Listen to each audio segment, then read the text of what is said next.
కాళేశ్వరం కేసులో కేసీఆర్ను ఎందుకు అరెస్టు చేస్తలే? సిబిఐకి అప్పగిస్తే 48 గంటల్లో అరెస్టు చేస్తామన్న కిషన్ రెడ్డి బండి సమాధానం చెప్పాలి.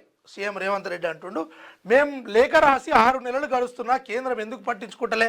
ఆ ఫైల్ను ఎక్కడ తొక్కి పెట్టిండ్రు? ఫార్ములా ఈ కేసులో ఐఏఎస్ అధికారి ఎంక్వైరీకి ఎందుకు అనుమతిస్తలే? కిషన్ రెడ్డి లేఖ రాస్తే ఫోన్ ట్యాపింగ్ కేసును కూడా సిబిఐకి ఇస్తాం. విద్యుత్ కొనుగోళ్లు కొడంగల్లో బీజేపీ నేత సూసైడ్ కేసును అప్పజెప్తాం. కూలిన కాళేశ్వరాన్ని బీఆర్ఎస్ నేతలు నా ఖాతాలో వేయాలనుకున్నారు. నేను ఎవరితో పోల్చుకోను. కేసీఆర్ మోదీలాగా వ్యవహరించడు. సామాన్యుడిని నిపుణుల సలహా ప్రకారమే ముందుకెళ్తున్నా. సింగరేణి టెండర్ల ప్రక్రియలో ఎలాంటి అవకతవకలు జరగలేదు అని చెప్పి చెప్తా ఉన్నాడు. 2018లో తెచ్చిన నిబంధనల మేరకే టెండర్లు. ఈ అంశంపై అసెంబ్లీలో చర్చిస్తామని వెల్లడి. కాళేశ్వరంపై సిబిఐ దర్యాప్తు కోరుతూ రాష్ట్ర ప్రభుత్వం లేఖ రాసి 6 నెలలు అయిందని, దీనిపై కేంద్రం ఇంతవరకు ఎందుకు నిర్ణయం తీసుకోలేదని సీఎం రేవంత్ రెడ్డి ప్రశ్నించారు. కాళేశ్వరం ప్రాజెక్టులో అవినీతిపై విచారణ చేపట్టాలని సిబిఐ డైరెక్టర్కు లేఖ రాశాం. అదే కాపీని హోం సెక్రటరీకి జత చేశాం. కాళేశ్వరం కేసును సిబిఐకి అప్పగిస్తే 48 గంటల్లో కేసీఆర్ను అరెస్టు చేస్తామని కిషన్ రెడ్డి అఫీషియల్గా చెప్పారు.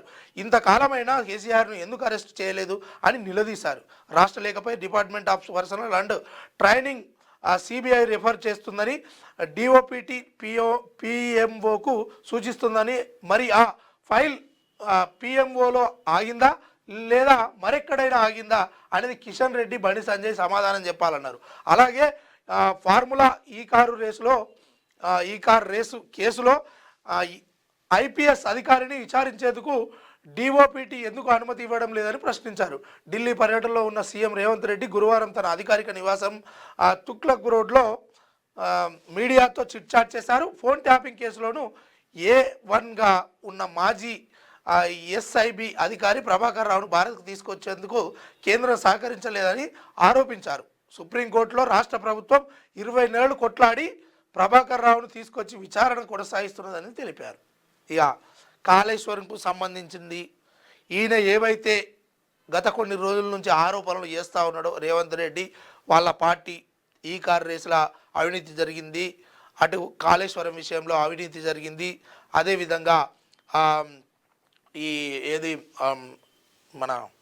ఎలక్ట్రిసిటీకి సంబంధించి అవినీతి జరిగింది. ఇవన్నిట్లలో వీళ్ళే దొంగలు. ఇక వీళ్ళను మా రాష్ట్ర ప్రభుత్వం మా చేతులు ఉన్నప్పటికీ మాతో అయితలేదు. ఇది మేము కేంద్రం అడిగితే సిబిఐకి అప్పగిస్తాము.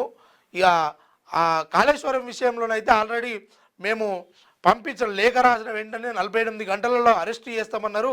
మరి ఆ లేఖలు ఏముంది అనేది ఇప్పటివరకు కూడా పూర్తి స్థాయిలో బయట పెట్టలేదు. కానీ అరెస్ట్ చేస్తా అని చెప్పారు, ఇంతవరకు చేయలేదు అని చెప్తా ఉన్నారు. మరి ఎంతవరకు ఏమొస్తుంది ఏది? మొత్తానికైతే సార్ అయితే తిరుగుతూ ఉన్నాడు గిరగిర. ఎందుకంటే మొన్నటిదాకా ఎలక్షన్స్ అయిపోయినాయి. ఇప్పుడు ఇక ఫలితాల విషయంలో మాత్రం అక్కడ ఉన్నాడు సారు.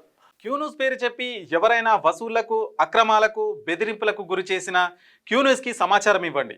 క్యూన్యూస్ ఎప్పుడూ ఇలాంటి చర్యలకు పాల్పడదు, ప్రోత్సహించదు. క్యూన్యూస్ ఎల్లప్పుడూ ప్రజా గొంతుకగా ప్రజల సమస్యల కోసం నిరంతరం పోరాడుతుంది. మీకు ఎలాంటి సమస్య ఉన్నా క్యూన్యూస్ని కాంటాక్ట్ అవ్వండి. సంప్రదించవలసిన ఫోన్ నెంబర్ 7569534968 8688926084.